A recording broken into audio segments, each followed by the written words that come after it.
CC కనెక్షన్లో current amplification అడిగాడు. CC కనెక్షన్కి వస్తే ఇక్కడ చూడండి, సీసీ కనెక్షన్లో మనకి కరెంట్ ఆంప్లిఫికేషన్ ఫ్యాక్టర్. సీసీకి వచ్చేసరికి మనకి కరెంట్ ఆంప్లిఫికేషన్ ఫ్యాక్టర్ ఏంటి? గామా. ఓకేనా? ఏంటి? గామా ఈక్వల్ ఏంటి? IE/IB.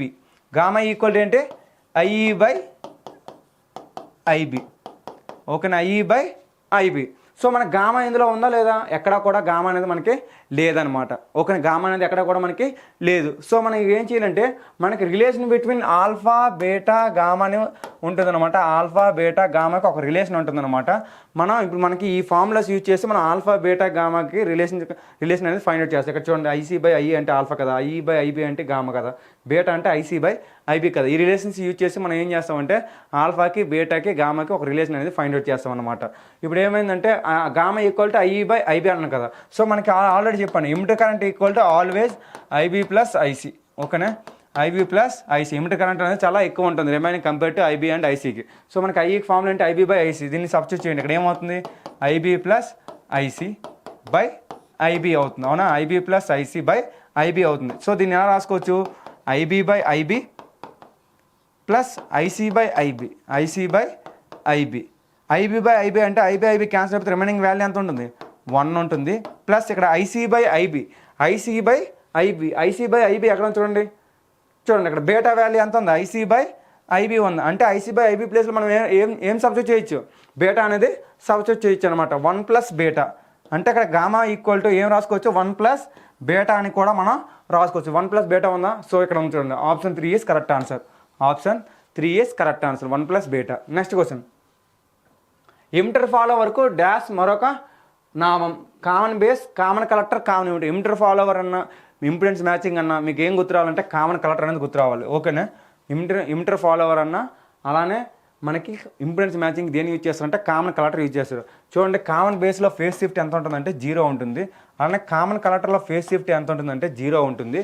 కామన్ ఎమిటర్లో ఫేస్ షిఫ్ట్ ఎంత ఉంటుందంటే 180 డిగ్రీ ఉంటుంది. అంటే ఇది ఏమవుతుంది? అవుట్ ఆఫ్ ఫేస్ ఉంటుంది అనమాట. అవుట్ ఆఫ్ ఫేజ్ అనేది ఉంటుందన్నమాట. ఇది గుర్తుపెట్టుకోండి. ఓకేనా? కామన్ బేస్లో మనకి ఫేస్ షిఫ్ట్ ఎంత ఉంటుందంటే 0 డిగ్రీ ఉంటుందన్నమాట. కామన్ కలర్లో 0 డిగ్రీ ఉంటుంది. కామన్ ఎమిటర్లో 180 డిగ్రీ అవుట్ ఆఫ్ ఫేజ్ అనేది కూడా ఉంటుందన్నమాట. ఓకేనా? నెక్స్ట్ క్వశ్చన్, మాస్ఫెట్ను కొన్నిసార్లు ఇలా కూడా పిలుస్తారు: అనేక ద్వారా, ఓపెన్ గేట్, ఇన్సులేటెడ్ గేట్, చిన్నదైన gate. In some times MOSFET is also called as all gates, open gates, insulated gates, small gates. MOSFET ఏమంటారంటే ఇన్సులేటెడ్ గేట్స్. ఓకేనా? ఇన్సులేటెడ్ గేట్ బైపోలార్ ట్రాన్సిస్టర్ అని కూడా అంటారు అనమాట మాస్ఫెట్ని. ఓకేనా? ఇక్కడ ఏమవుతుంది? ఇన్సులేటెడ్ గేట్ అని కూడా సమ్ టైమ్స్ అనేది మాస్ఫెట్ని పిలుస్తూ ఉంటారు అనమాట. నెక్స్ట్ క్వశ్చన్, ఆసిలేటర్ విద్యుత్ శక్తిని ఎలా మారుస్తుంది? Oscillator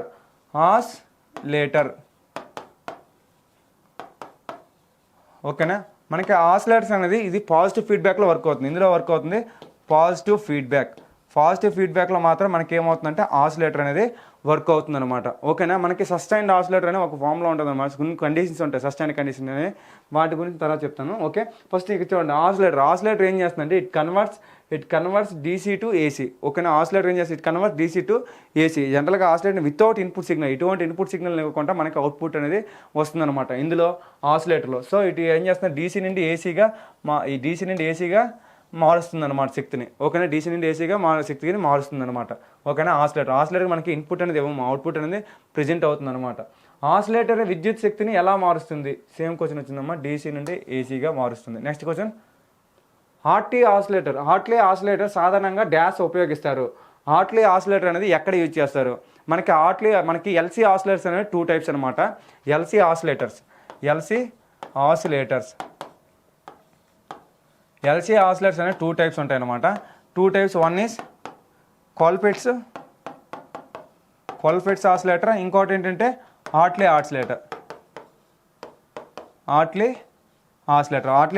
Colpitts oscillator. 2 ఆసిలేటర్స్ ఉంటాయి. కోల్పిట్స్ ఆసిలేటర్లో మనకి ఏమవుతుందంటే 2 కెపాసిటెన్స్ అనేవి సిరీస్లో ఉండి, ఓకేనా, 2 కెపాసిటర్ సిరీస్ అని ఒక ఇండక్టెన్స్ ఉంటుందన్నమాట ఇందులో కోల్పిట్స్ ఆసిలేటర్లో. ఇందులో రెసిడెన్స్ ఫ్రీక్వెన్సీ ఫార్ములా ఏంటంటే 1/2π√LC. ఓకేనా? ఇక్కడ C అంటే ఇక్కడ CT అంటే ఇక్కడ ఏమన్నాయి? 2 కెపాసిటర్ ఉన్నాయి. 2 కెపాసిటర్లు సిరీస్లో కనెక్ట్ చేస్తే ఏమవుతుంది?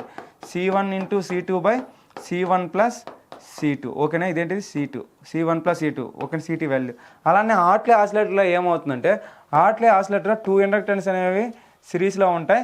ఓకేనా? అలానే ఇక్కడ ఏమవుతుందంటే ఒక కెపాసిటెన్స్ అనేది ప్యారలల్గా ఉంటుంది. ఇది ఆర్ట్లీ ఆసిలేటర్ ట్యాంక్ సర్క్యూట్, ఇదేమో కోల్పిట్స్ ఆసిలేటర్లో ట్యాంక్ సర్క్యూట్ అనమాట. సో ఆర్ట్లీ ఆసిలేటర్ మనకి మళ్ళీ సేమ్ ఫ్రీక్వెన్సీ సేమ్ ఫామ్లా, దీన్ని L1 అనుకున్నాను, దీన్ని L2 అనుకున్నాను, ఇది C అనమాట. ఇక్కడ C1 C2 L. ఓకేనా. సో ఇక్కడ ఏమవుతుంది ఎఫ్ ఫామ్లో same 1/2π root LCA root LTC. ఇక్కడ LT అంటే ఏంటంటే L1 ప్లస్ L2 అనమాట. ఓకేనా. ఇక్కడ ఏమవుతుందంటే ఆర్ట్లీ ఆసిలేటర్ సాధారణంగా ఎక్కడ యూజ్ చేస్తారంటే రేడియో రిసీవర్స్లో యూజ్ చేస్తారు. ఎక్కడ యూజ్ చేస్తారు? రేడియో రిసీవర్స్లో ఆర్ట్లీ ఆసిలేటర్ అనేది యూజ్ చేస్తారు అనమాట. నెక్స్ట్ క్వశ్చన్, సుస్థిర ప్రకంపనాల కోసం దేనిని వాడతారు? The essential condition of sustained oscillator. ఇక్కడ essential condition of sustained oscillator. ఓకేనా. ఇందాక చెప్పాను కదా, ఇప్పుడు చెప్తున్నాను. సస్టైన్డ్ ఆసిలేటర్కి మనకి ఎసెన్షియల్ కండిషన్స్ ఏంటో చెప్తాను. ఓకేనా. సస్టైన్డ్ ఆసిలేటర్ ఎసెన్షియల్ కండిషన్ ఏంటంటే ఇందులో 3 కండిషన్లు ఉంటాయి. ఫస్ట్ కండిషన్ ఏంటంటే ఏ బీటా వాల్యూ ఎంత ఉండాలంటే 1 ఉండాలి. ఓకేనా. ఏ బీటా వాల్యూ ఎంత ఉండాలి? మాడ్యులస్ ఏ బీటా వాల్యూ 1 ఉండాలి. ఓకేనా. సో ఇక్కడ ఏమవుతుంది, ఏ బీటా వాల్యూ 1 ఉంటుందన్నమాట.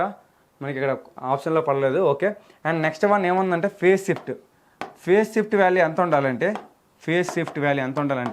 0 degrees ఆర్ 360 degree ఉండాలి. ఎంత ఉండాలి? 0 degree ఆర్ 360 degree ఉండాలి. అలానే థర్డ్ వన్ ఏంటంటే మస్టన్సుడిగా అది పాజిటివ్ ఫీడ్బ్యాక్ అయి ఉండాలి. ఏముండాలి? పాజిటివ్ ఫీడ్బ్యాక్ అయి ఉండాలి. ఓకేనా. మస్టన్సుడిగా మనకి ఏమవ్వాలి? పాజిటివ్ ఫీడ్బ్యాక్ ఉండాలి. ఇవి సస్టైన్డ్ ఆసిలేటర్ యొక్క కండిషన్స్. ఫస్ట్ వన్ ఏంటి? ఏ బీటా వాల్యూ ఓకేనా మ్యాగ్నిట్యూడ్ ఎంత ఉండాలి? 1 అయి ఉండాలి. Second phase shift 0 degree or 360 degree అయి ఉండాలి. అలానే మనకి ఫేజ్ షిఫ్ట్ ఎంత మస్టన్సుడిగా అది ఏమో పాజిటివ్ ఫీడ్బ్యాక్ అయి ఉండాలి. ఓకేనా. ఫీడ్బ్యాక్ అనేది పాజిటివ్ ఫీడ్బ్యాక్ అయి ఉండాలి. సో మనకి ఇక్కడ ఆప్షన్లో ఏమి ఇచ్చిందంటే ఇక్కడ మనకి మాడ్యులస్ ఏ బీటా వాల్యూ ఇక్కడ 1 ఇవ్వాలి. ఓకే. ఇక్కడ సరి చేస్తున్నామా? మాడ్యులస్ ఏ బీటా వాల్యూ ఎంత ఉండాలి? 1 ఉండాలి. అలానే యాంగిల్ వాల్యూ 0 degree ఉంది. So option 1 is correct answer. Okay. Next question, ప్రకంపనలు స్థిరంగా ఉండడం ఏ ఆసిలేటర్ కనిపిస్తుంది? ప్రకంపనలు స్థిరంగా ఉండడానికి ఏ ఆసిలేటర్ కనిపిస్తుంది? Colpitts oscillator, Wien bridge oscillator, crystal control oscillator, Hartley oscillator. The stability of oscillations is better in stability of oscillations అనేవి ఇందులో బెటర్గా ఉంటాయంటే మనకి క్రిస్టల్ కంట్రోల్ ఆసిలేటర్లో మనకి స్టెబిలిటీ అనేది బెటర్గా ఉంటుంది. ఓకేనా. స్టెబిలిటీ అనేది ఇందులో బెటర్గా ఉంటుందంటే క్రిస్టల్ కంట్రోల్ ఆసిలేటర్ మనకి స్టెబిలిటీ అనేది చాలా బెటర్గా ఉంటుంది. Okay. Next one, Wien bridge oscillators పౌనఃపున్యానికి ఫార్ములా ఏంటంటే 1/2π RC. జనరల్గా ఫ్రీక్వెన్సీ ఫార్ములా ఏంటంటే ఇక్కడ వెయిన్ బ్రిడ్జ్ ఆసిలేటర్కి 2π into R1 into R2/C1 into C2. R1 into R2 into C1 into C2 in case Wien bridge oscillator. ఓకేనా. In case R1 equal to R2 equal to R, అలానే C1 equal to C2 equal to C అనుకుంటే అప్పుడు ఇది ఏమవుతుందంటే formula frequency equal to 1/2π R1 ప్లేస్లో ఏం రాసుకోవచ్చు? R రాసుకోవచ్చు, ఎందుకంటే ఈక్వల్ అని రాసుకున్నాను. R2 ప్లేస్లో ఏం రాసుకోవచ్చు? R రాసుకోవచ్చు. R ఇంటూ R ఏమవుతుంది? R స్క్వేర్ అవుతుంది.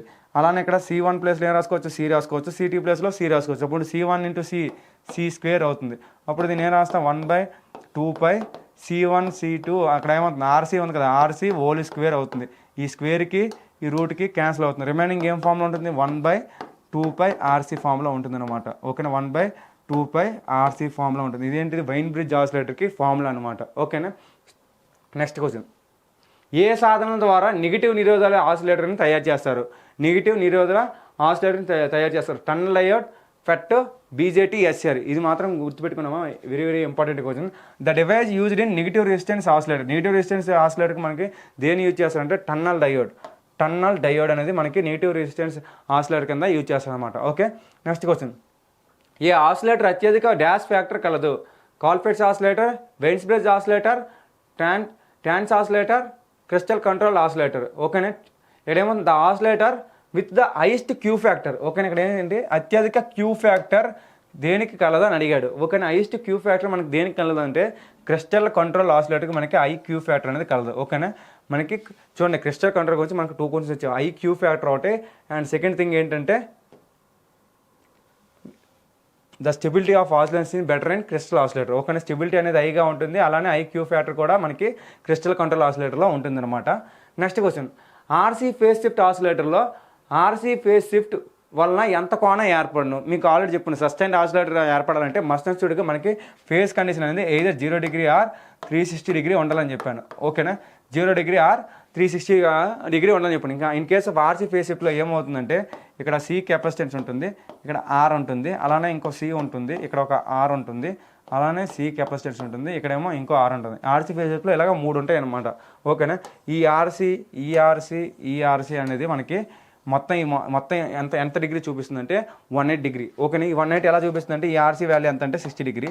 సపోజ్ దీన్ని R1 అనుకున్నాను, ఇదేమో C1 అనుకున్నాను, ఇది R2 C2 R3 C3 అనమాట. ఈ R1 C1 ఎంత డిగ్రీ అంటే 60 డిగ్రీ. R2 CT ఎంత అవుతుందంటే 60 డిగ్రీ అవుతుంది అనమాట. ఈ R3 C3 ఎంత అవుతుందంటే 60 డిగ్రీ అవుతుంది. టోటల్ ఎంత అవుతుందంటే 180 డిగ్రీ అవుతుంది. మళ్ళీ మనకి అక్కడ ట్రాన్సిస్టర్ కామన్ యూనిటరీ యూజ్ చేస్తాము. సో కామన్ యూనిటరీ ఎంత అంటే 180 degree out of phase shift కదమ్మా. సో మనకి ఏమవుతుందంటే 60 మొత్తం ఎంత అయింది 180 ప్లస్ ట్రాన్సిస్టర్ 180 మొత్తం ఎంత అవుతుంది 360 డిగ్రీస్ అవుతుంది. 360 డిగ్రీ అవుతుంది. ఓకేనా, మన సస్టైన్డ్ ఆసిలేటర్ కండిషన్ ఏంటి, మాడ్యులస్ ఏ బీటా వాల్యూ 1 ఉండాలి. అలానే మనకి టోటల్ ఫేస్ షిఫ్ట్ వాల్యూ ఎంత ఉండాలి, టోటల్ ఫేస్ షిఫ్ట్ వాల్యూ మనకి 360 డిగ్రీ ఉండాలి ఆర్ 0 డిగ్రీ ఉండాలి. మస్టన్స్డ్గా అది పాజిటివ్ ఫీడ్బ్యాక్ అయి ఉండాలి. సో మనకి ఇక్కడ ఇది 180 డిగ్రీ చూపిస్తే మనకి ట్రాన్సిస్టర్ అనేది ఒక 180 డిగ్రీ 180 360 అవుతుంది అనమాట. కానీ ఈ చార్జ్ ఫేస్ షిఫ్ట్ ఎంత చూపిస్తుందంటే 60 డిగ్రీస్ అనమాట. So option 2 is correct answer. మనకి ఈ చార్జ్ అడిగాడు కాబట్టి. ఓకే, నెక్స్ట్ క్వశ్చన్, క్రిస్టల్ యొక్క డాష్ ఫ్యాక్టర్ విలువ ఎంత? The typical value of Q factor of crystal. Queue factor of crystal ఎంత ఉంటుందంటే 2500. ఓకే, నెక్స్ట్ క్వశ్చన్, ఆసిలేటర్ ఏ ఫీడ్బ్యాక్ను ఉపయోగిస్తారు? ఆసిలేటర్లో ఆల్రెడీ చెప్పిన ఆసిలేటర్లో ఏ ఫీడ్బ్యాక్ యూజ్ చేస్తారు? పాజిటివ్ ఫీడ్బ్యాక్ను ఆసిలేటర్లో మనం యూజ్ చేస్తాం అనమాట. నెక్స్ట్ క్వశ్చన్, క్రిస్టల్ ఆసిలేటర్ వల్ల ఉపయోగం ఈ క్రింది వానిలో ఏమిటి? అధిక అవుట్పుట్ వోల్టేజ్, అధిక సామర్థ్యం, అధిక పౌనఃపున్య స్థిరత్వం, పైవేవి కాదు.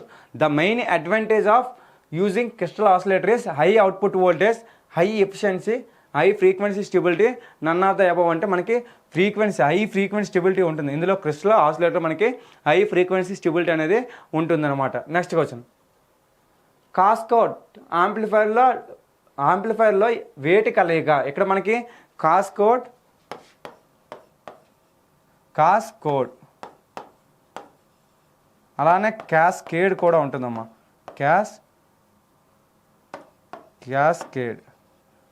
ఓకేనే, క్యాస్కోడ్ ఇంకోటి ఏమో డార్లింగ్టన్ పేరు. ఇవి డిఫరెంట్ టైప్స్ ఆఫ్ మనకి యాంప్లిఫైర్స్ అనమాట.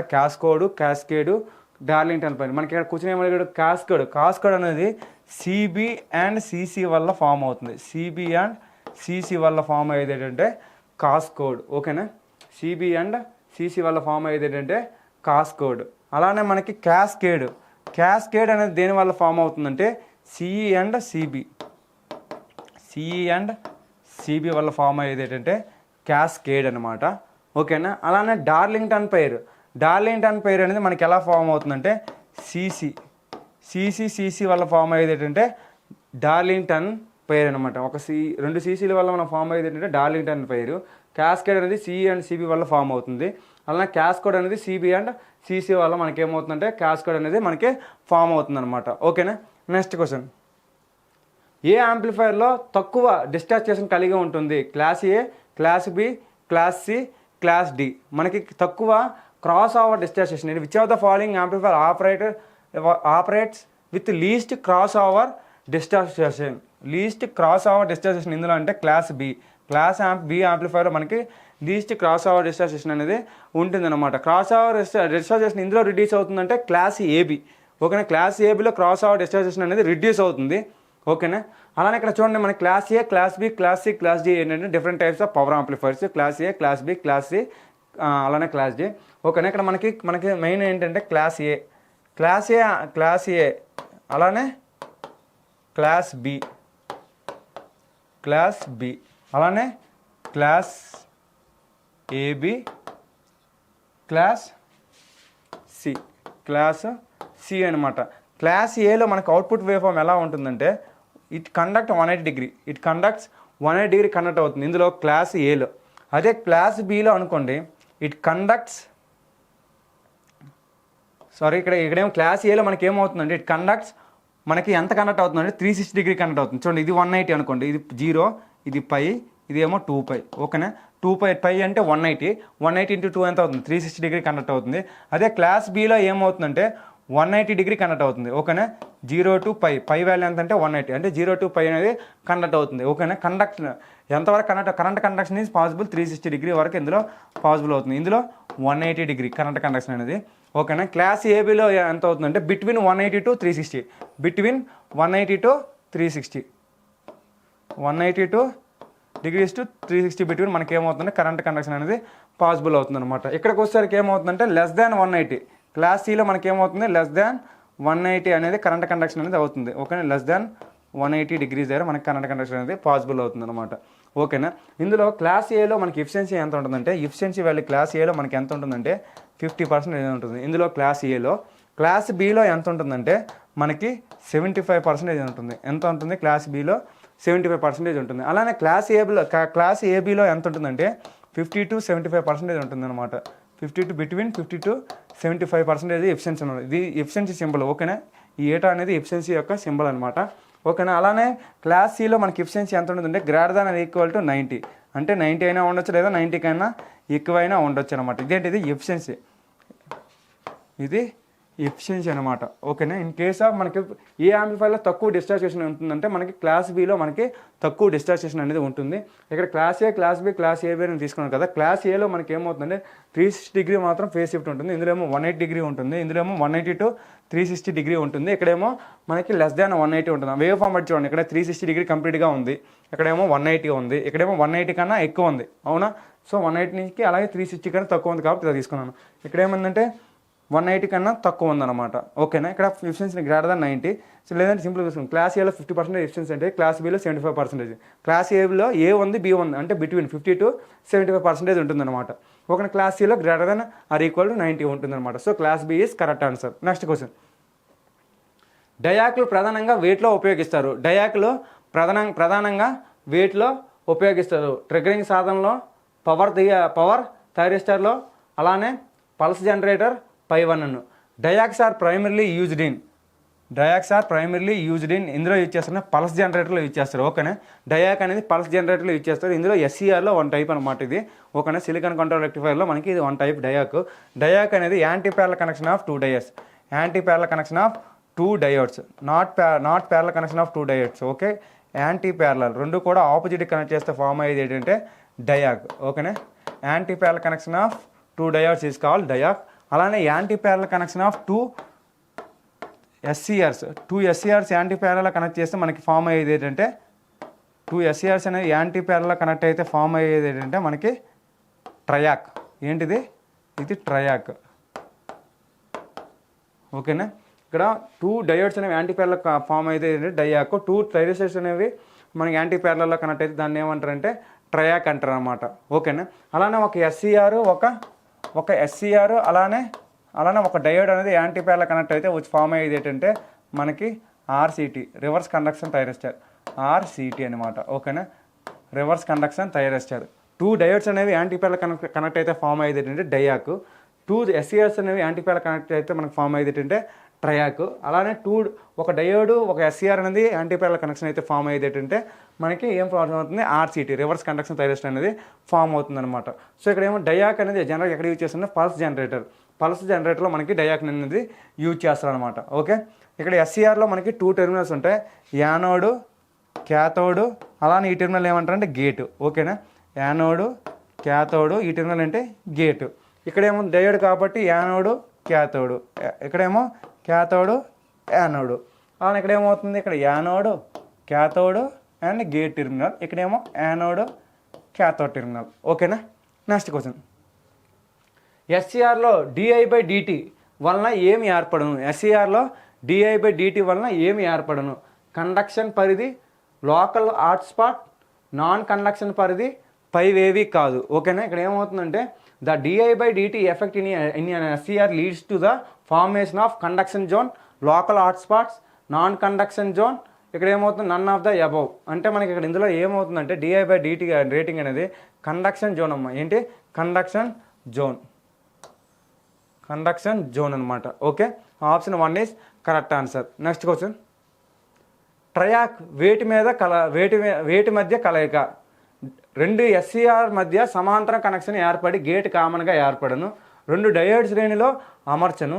ఒక నిరోధం మరియు ఒక ఎస్సీఆర్ శ్రేణిలో కలవు, పైవేవి కావు. Triac behaves like a 2 inverse parallel connection of SCR with common gate, 2 diodes in series, 1 SCR and 1 resistor is connect in series, none of the above. ఓకేనా. మనకి ఇక్కడ ఏమడిగాడు, ట్రయాక్ అని ఏం చెప్పాడు, 2 anti parallel connection of 2 SCRs. ఓకేనా. 2 anti parallel connection of 2 SCRs. ఈ anti parallel connect చేయాలి. ఓకేనా. ఇదేంటిది యాంటీ ప్యారలల్గా మనం ఏం చేయాలంటే కనెక్ట్ చేయాలన్నమాట. యాంటీ ప్యారలల్గా 2 ఎస్సీఆర్స్ కనెక్ట్ చేస్తే మనం ఫామ్ అయ్యేది ఏంటంటే ట్రయాక్ అనమాట. ఓకేనా. అలానే ఇలా కనెక్ట్ చేసారు, ఇది రాంగ్ అమ్మ. చూడండి, ఇది ఒక ఎస్సీఆర్, ఇది ఒక ఎస్సీఆర్. రెండు ఎలా కనెక్ట్ అయ్యాయి, సేమ్ డైరెక్షన్లో కనెక్ట్ అయ్యాయి. అవునా. కానీ రెండు ప్యారలలే.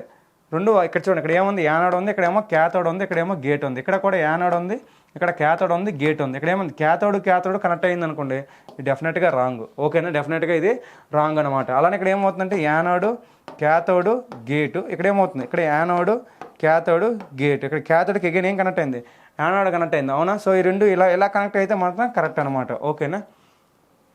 Next question. సో ఇక్కడ ఏమవుతుంది, రెండు ఎస్సీఆర్లు అనేవి యాంటీ ప్యారలల్ కనెక్ట్ చేయాలి. So option 1 is correct answer. Inverse parallel connected to the SCR with common gate. ఓకేనా. Next question.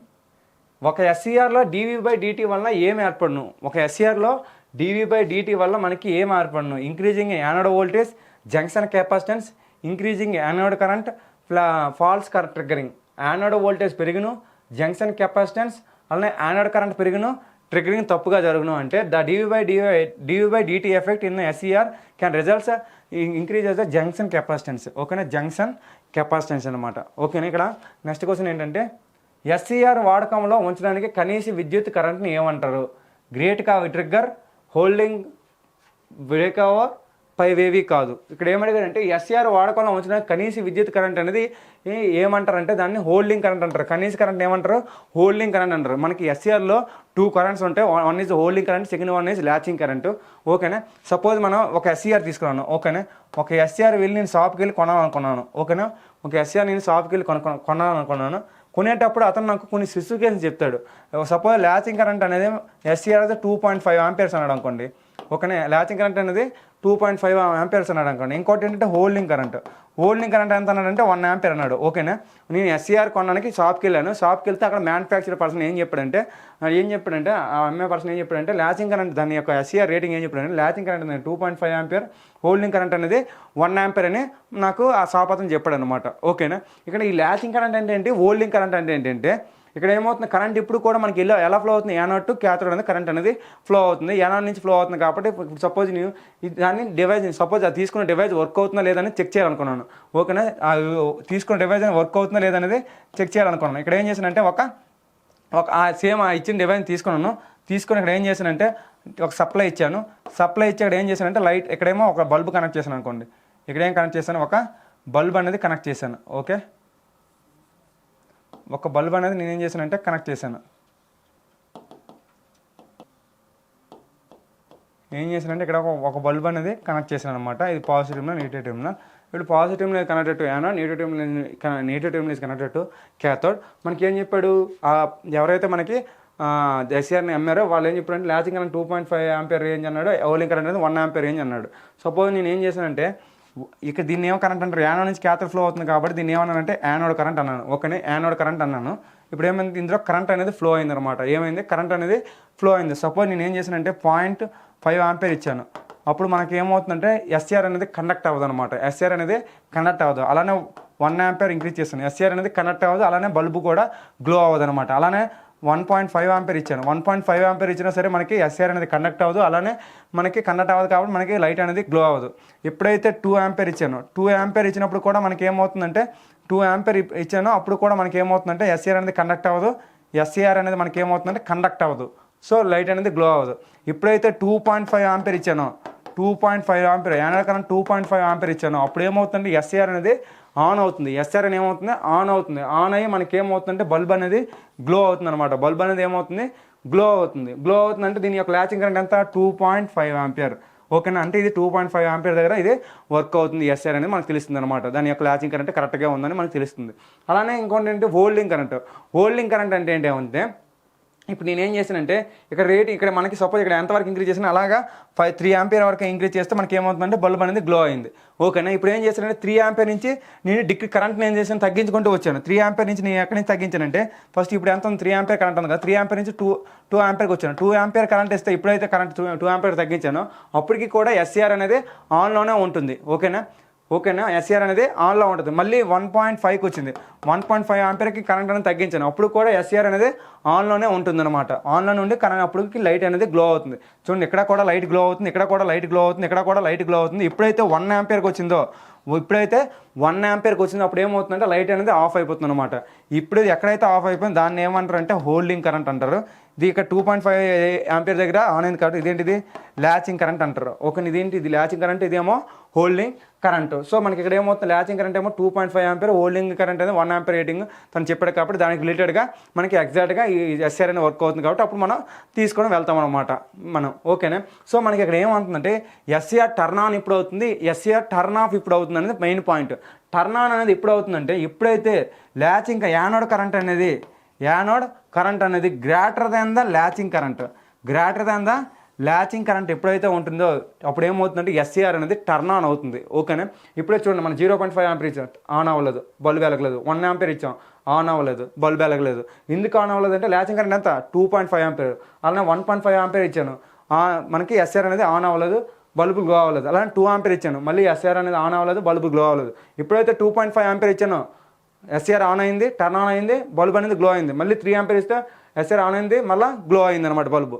ఓకేనా, ఇప్పుడు ఇది అక్కడ మనకి ఎక్కడ ఆన్ అయింది 2.5 ఆంపియర్ దగ్గర మనకి బల్బ్ అనేది గ్లో అయింది, ఎస్ఆర్ అనేది టర్న్ ఆన్ అయింది అనమాట. దాన్ని ఏమంటారంటే ల్యాచింగ్ కరెంట్. మనకి ఎప్పుడు ఎస్ఆర్ టర్న్ ఆన్ అవుతుందంటే మనకి యానోడ్ కరెంట్ అని greater than the latching current అని ఉంటే మనకి ఎస్ఆర్ ఏమవుతుంది టర్న్ ఆన్ అవుతుంది అనమాట. ఓకేనా, అలానే మనకి టర్న్ ఆఫ్ ఇప్పుడు ఎస్సీఆర్ అవుతుందంటే టర్న్ ఆఫ్ అనేది ఇప్పుడు అవుతుందంటే ఇప్పుడు మనకి ఎక్కడ దాకా ఇంక్రీజ్ చేశాను 3 ఆంపియర్ వరకు ఇంక్రీజ్ చేశాను. సో ఇప్పుడు ఏం చేశానంటే ఆ కరెంట్ని డిక్రీజ్ చేయాలనుకుంటున్నాను. 3 ఆంపియర్ నుంచి డిక్రీజ్ చేశాను. 3 ఆంపియర్ నుంచి డిక్రీజ్ చేస్తే మన 3 ఆంపియర్ బల్బ్ ఏమవుతుంది గ్లో అవుతుంది. మళ్ళీ కరెంట్ 2 ఆంపియర్ డిక్రీజ్ చేశాను. డిక్రీజ్ చేస్తే అప్పుడు బల్బ్ ఎలా అవుతుంది మళ్ళీ కూడా గ్లో అవుతుంది. ఓకే, 2 ఆంపియర్స్ కూడా మనకి బల్బ్ అనేది గ్లో అవుతుంది అనమాట. మళ్ళీ 1.5 ఆంపియర్ కూడా మనకి బల్బ్ అనేది గ్లో అవుతుంది. ఇప్పుడైతే 1 ఆంపియర్కి వచ్చిందో 1 ఆంపియర్కి రాగానే మనకి ఏమవుతుంది ఎస్ఆర్ టర్న్ ఆఫ్ అవుతుంది, బల్బు కూడా ఆఫ్ అవుతుంది అనమాట. ఓకేనా, ఆ కరెంట్ ఏమన్నామంటే హోల్డింగ్ కరెంట్ అన్నాం. ఆ కరెంట్ ఏమన్నా హోల్డింగ్ కరెంట్ అనే అన్నాం అనమాట. ఓకేనా, సో ఏమో దీని మీనింగ్ ఏంటంటే anode current less than the holding current. Anode current is less than the holding current. SR will be turn off. SR will be ఏమవుతుంది టర్న్ ఆఫ్ అవుతుంది. అంటే anode voltage greater than the latching current ఉంటే మనకి ఏమవుతుంది turn on అవుతుంది SR. Less than holding current ఉంటే SR ఏమవుతుంది turn off అవుతుంది. ఓకేనా, సో మనకి ఇక్కడ ఏమవుతుందంటే సో ఇక్కడ చూడండి ఎస్సీఆర్ అనేది ఇక్కడ కనీస విద్యుత్ ఏంది ఎక్కడ ఉంటుందంటే హోల్డింగ్ కరెంట్. ఎక్కడ holding current. Option 2 is correct answer. మళ్ళీ ఇంకో పాయింట్ గుర్తు పెట్టుకోండి, the ratio of the latching current and holding current. ఓకేనా, the ratio of the latching current and holding current ఎంత ఉంటుందంటే 2 to 3 టైమ్స్ ఉంటుందమ్మా. 3 టైమ్స్ ఉంటుందన్నమాట. ఏదో 2 or 3 ఉంటుందన్నమాట. జనరల్గా ఏం చెప్తారంటే IL/ISH వాల్యూ ఎంత అంటే 2.5 అంటారు. ఓకేనా, IL/ISH వాల్యూ ఎంత అంటారు 2.5 అంటారు అనమాట. రేషియో అనేది ల్యాచింగ్ కరెంట్ అనేది ఎక్కువ ఉంటుంది, హోల్డింగ్ కరెంట్ అనేది తక్కువ ఉంటుంది. కానీ కొన్ని బుక్లో ఏమి ఇచ్చారంటే 2 to 3 టైమ్స్ అని కూడా ఇచ్చాడు అనమాట. ఓకేనా, నెక్స్ట్ క్వశ్చన్. ఏ అర్ధవాహక సాధనలో ఒక డయోడ్ 2 నిరోధకాలు వాడుతారు? Which of the following semiconductor divides acts like A diode and 2 resistors? Diode and 2 resistors ఇందులో యూజ్ చేస్తారంటే యూజేటీలో మనకి ఏం యూజ్ చేస్తారంటే డయోడ్ అండ్ 2 రెసిస్టర్స్ అనేవి యూజేట్లో అనేది యూజ్ చేస్తారనమాట. ఓకేనా, next one. Okay, thank you.